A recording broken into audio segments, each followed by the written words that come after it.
Assalamualaikum warahmatullahi wabarakatuh. Salam sejahtera untuk kita semua. Gimana kabarnya? Pada sehat ya? Di sini saya sebagai admin di Anexu Channel yang membahas seputar sejarah dan tokoh dunia Islam dari sudut layar kaca, secara ringan dan mudah dipahami. Dalam hal ini kita akan membahas tokoh yang sangat berpengaruh di masa awal perkembangan Islam, yakni Umar ibn al-Khattab. Film serial Faruk Umar ini dirilis pada tahun 2012 di Maroko sebanyak 30 episode. Oke, tanpa berlama-lama kita lanjut saja pada pembahasan kedua.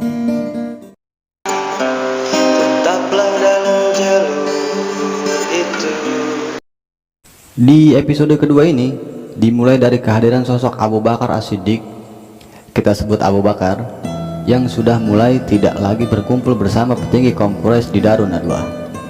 Darun Nadwah ialah tempat berkumpulnya para petinggi-petinggi kaum Quraisy untuk membahas perkara-perkara penting pada saat itu. Sekilas info, beliau adalah sahabat terdekat Nabi Muhammad SAW dan juga memiliki keistimewaan yang disebutkan kisahnya di dalam ayat Al-Quran.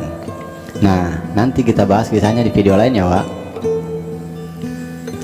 Abu Bakar yang sudah mengetahui kenabian Rasulullah SAW sudah tentu setelah Nabi mendapatkan wahyu dari Allah Subhanahu wa Ta'ala, Abu Bakar juga masuk ke dalam Islam. Beliau juga merahasiakannya kepada petinggi-petinggi kaum Quraisy. Setelah menyatakan tidak ikut perkumpulan, Abu Bakar bertemu dengan Utsman bin Affan. Sayyidina Utsman rahimallahu anhu ialah kelak akan menjadi Khulafaur Rasyidin ketiga. Utsman merasa heran mengapa Abu Bakar tidak ikut ke Darun Nadwah. Beliau bertanya tentang ketidakikutsertaan Abu Bakar ke Darun Nadwah. Abu Bakar balik bertanya, ada hal penting apakah yang ingin dibicarakan oleh petinggi kaum Quraisy? Utsman pun menjawab bahwa tidak ada hal yang signifikan, hanya diskusi biasa. Mendengar jawaban Utsman, Abu Bakar menyarankan agar meninggalkan diskusi yang dilakukan para petinggi kaum Quraisy di Darun Nadwah. Utsman yang juga sahabat dekat Abu Bakar merasakan jika ada hal penting yang sedang dirahasiakan oleh sahabatnya itu. Beliau bertanya, wahai sahabatku, engkau meninggalkan diskusi para tetua, tak lain pasti ada hal penting yang ingin engkau temui. Lalu Abu Bakar bertanya kepada Utsman bin Affan, apa pendapat beliau tentang Muhammad SAW? Beliau Utsman bin Affan berkata, jika Muhammad SAW adalah sosok yang jujur dan dapat dipercaya. Abu Bakar meminta jika apa yang diucapkannya ini agar dirahasiakan. Setelah Utsman mengiyakan, lantas Abu Bakar berkata, orang Arab belum pernah mendengar hal semisal ini sebelumnya, dan itu merupakan jalan yang benar di kehidupan ini dan kehidupan akhirat. Lalu beliau Abu Bakar mengajak sahabatnya yakni Utsman bin Affan untuk ikut bersamanya. Di tempat lain, kita diperlihatkan sosok Ali yang berlari kecil menemui ayahnya yakni Abu Thalib. Terjadi dialog antara Ali dan ayahnya yakni Abu Thalib. Abu Thalib bertanya, bagaimana kau meninggalkan sepupumu? Maksudku Muhammad SAW.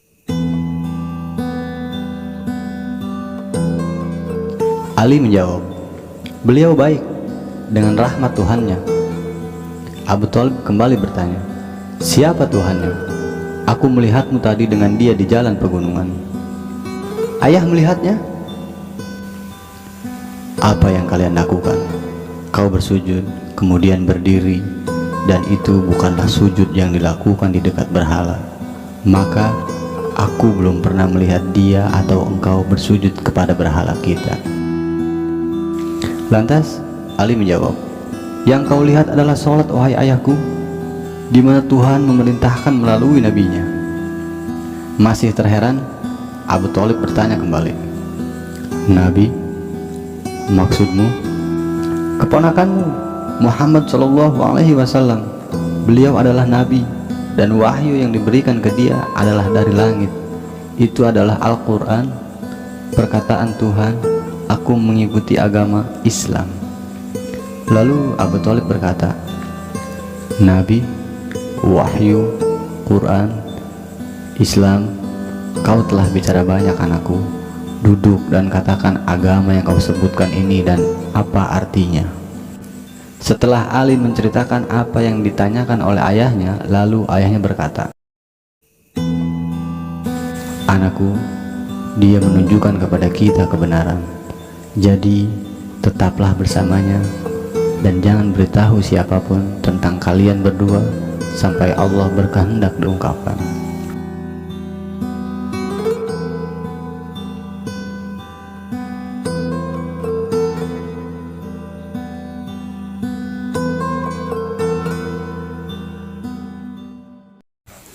Di sisi lain, Umar menemui pamannya yaitu Abu Al-Hakam di kediamannya untuk menanyakan perihal pandangan beliau tentang kabar kenabian Muhammad SAW yang mulai merebak di kalangan kaum Quraisy.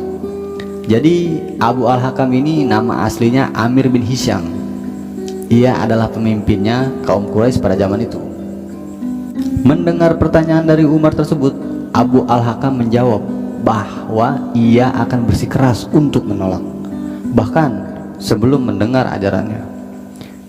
Di episode ini, para petinggi-petinggi kaum Quraisy telah mengetahui tentang kenabian Nabi Muhammad SAW.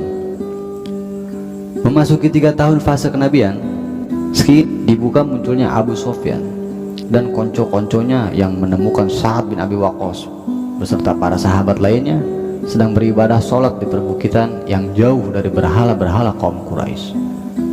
Dengan emosi yang bergejolak, Abu Sufyan pun mendatangi dan mengusik aktivitas ibadah sholat kaum muslimin pada saat itu.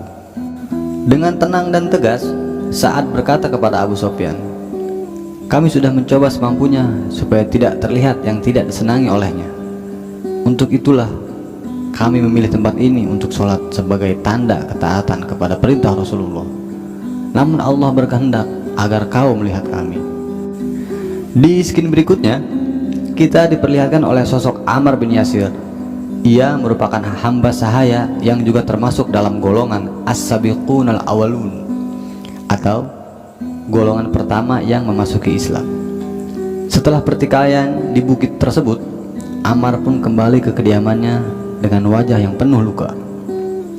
Ibu dan ayahnya bertanya tentang hal tersebut. Setelah diceritakan tentang pertikaiannya dengan Abu Sufyan, ibu serta ayahnya pun panik dan takut sebab berurusan dengan petinggi kaum Quraisy.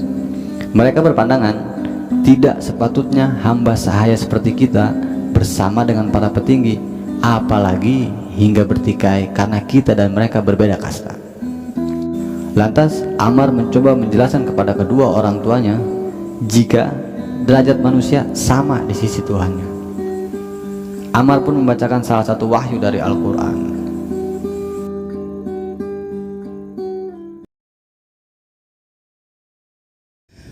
A'udzu billahi minasy syaithanir rajim. Bismillahirrahmanirrahim. Wadduha wal laili idza saja. Ma wadda'aka rabbuka wa ma qala. Walal akhiratu khairun laka minal ula. Walasawfa yu'tika rabbuka fatarda. Alam yajidka yatiman fa'awa wa wajadaka dhallan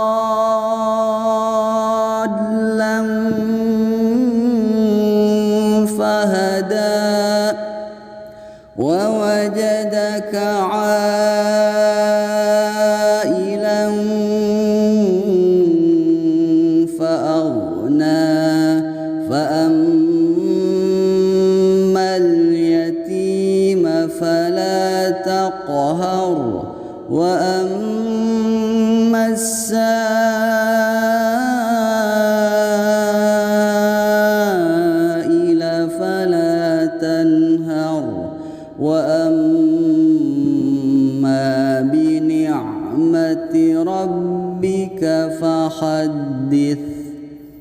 Sadaqallahul azim.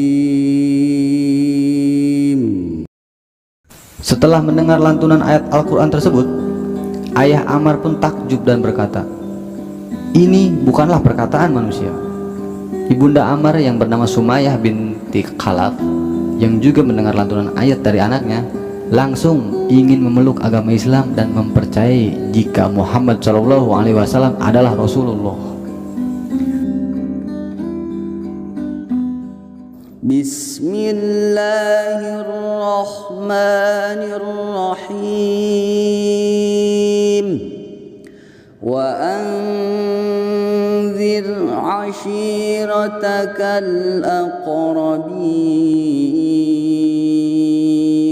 wakhfid janahaka liman ittaba'aka minal mu'minin. Sadaqallahul azim. Setelah turun firman Allah Subhanahu wa taala, Rasulullah Shallallahu alaihi wasallam pun memanggil orang dari kaum Quraisy dan menjelaskan tentang Islam. Di film ini digambarkan dalam peristiwa tersebut tidak hanya kaum Bani Hashim saja yang datang, hampir semua petinggi kaum yang ada di Mekah pun mendatanginya. Seperti yang sudah disebutkan, Nabi Muhammad dikenal sebagai orang yang jujur dan dapat dipercaya. Maka Abu Thalib meyakinkan hal tersebut. Seruan Nabi Muhammad SAW kepada kaumnya Bani Hashim, beliau meminta semua yang telah mendengar mengambil keputusannya sendiri untuk masuk Islam, karena sesungguhnya tidak ada paksaan bagi siapapun untuk memeluk agama Islam. Lalu Abu Lahab berbicara dengan lantangnya bahwa akan menentang agama Islam biarpun Nabi Muhammad SAW adalah keponakannya sendiri. Ia juga bahkan menyeru agar kaumnya yakni Bani Hashim mengurung Nabi Muhammad, karena Abu Lahab berpandangan jika kaumnya akan terancam, sebab kaum lainnya tidak terima jika ada yang meninggalkan agama nenek moyang mereka, dan menganggap jika seorang meninggalkan agama nenek moyangnya termasuk penghinaan. Lantas salah satu paman Nabi yakni Hamzah mencoba menghentikan seruan Abu Lahab itu, namun dicegah oleh Abu Thalib. Setelah mendengar pandangan dari Abu Lahab, paman Nabi Abu Thalib sebagai pemimpin Bani Hashim menyerukan agar kaumnya senantiasa melindungi Rasulullah, baik sebagai saudara seagamanya maupun melindungi sebagai kaumnya yakni Bani Hashim. Mendengar perkataan dari Abu Thalib tersebut, sontak saja seluruh kaum Bani Hashim sepakat untuk melindungi Rasulullah SAW. Oke, terima kasih buat sahabat sekalian yang telah menyaksikan tayangan ini. Di episode kedua ini, Uwa Admin menyimpulkan ada sekian poin penting. Poin pertama ialah kita bisa mengambil pelajaran dari ajakan Sayyidina Abu Bakar As-Siddiq kepada sahabatnya yakni Sayyidina Utsman bin Affan dalam memeluk agama Islam. Sudah sepatutnya kita di kehidupan sosial ini untuk saling mengingatkan tentang kebaikan. Poin kedua, kita bisa mencontoh budi pekerti luhur seperti sosok Ammar bin Yasir yang dengan sifat lemah lembutnya mengajarkan kepada kedua orang tuanya ayat-ayat Al-Quran dan menjelaskan bahwa tidak semestinya merendahkan kepada sesama manusia, karena sesungguhnya setiap manusia adalah sama di hadapan Allah Subhanahu wa Ta'ala. Sungguh budi pekerti yang baik sebagai seorang anak kepada orang tuanya. Poin ketiga yang bisa kita petik dari episode ini adalah tegas dan berwibawanya sosok pemimpin seperti Abu Thalib yang menjelaskan kepada kaumnya agar senantiasa menjaga dan melindungi sesama kaum Bani Hashim, yang mana setiap Nabi SAW menyeru tentang Islam, hal itu tidak membuat kaumnya membenci Nabi SAW karena hasutan dari Abu Lahab. Abu Thalib juga meminta kepada kaumnya agar memilih sendiri pandangan mereka tentang Islam. Beliau meminta kepada semua yang telah mendengar mengambil keputusan sendiri untuk masuk Islam, karena sesungguhnya tidak ada paksaan bagi siapapun untuk memeluk agama Islam. Poin terakhir, ketika Sayyidina Abu Bakar As-Siddiq bertanya tentang pandangan Sayyidina Utsman bin Affan terhadap baginda Rasulullah SAW, beliau berkata, jika Nabi Muhammad adalah sosok pribadi yang jujur dan dapat dipercaya. Merupakan salah satu sifat wajib bagi Rasul. Lebih lengkapnya, Rasul mempunyai 4 sifat wajib, yaitu sifat yang pasti ada dalam diri Rasulullah. Pertama, sidik, yaitu jujur. Amanah, dapat dipercaya. Tabligh, menyampaikan risalah dari Allah. Fatonah, pintar maupun cerdas. Dan 4 sifat mustahil yang ada dalam diri Rasul, yaitu kidzib, khianat, khidman, dan biladah. Sifat kidzib, khianat, khidman, dan biladah tidak mungkin ada dalam diri seorang Rasul. Salah satu sifat jaiz atau diperbolehkan bagi Rasul yaitu ar-rodul basoriyah, yakni memiliki sifat seperti manusia biasa pada umumnya. Contohnya makan, minum, tidur, menikah, sakit yang ringan, dan lain-lain. Akan tetapi tidak mengurangi kemuliaan derajat Rasul itu sendiri. Semoga bermanfaat. Admin tidak ada sama sekali niat untuk menggurui. Kita hanya saling berbagi setetes dari lautan pengetahuan. Mudah-mudahan kita semua termasuk golongan orang-orang yang saling mengingatkan tentang kebaikan. Wallahu a'lam bishawab. Billahi taufiq wal hidayah. Wassalamualaikum warahmatullahi wabarakatuh.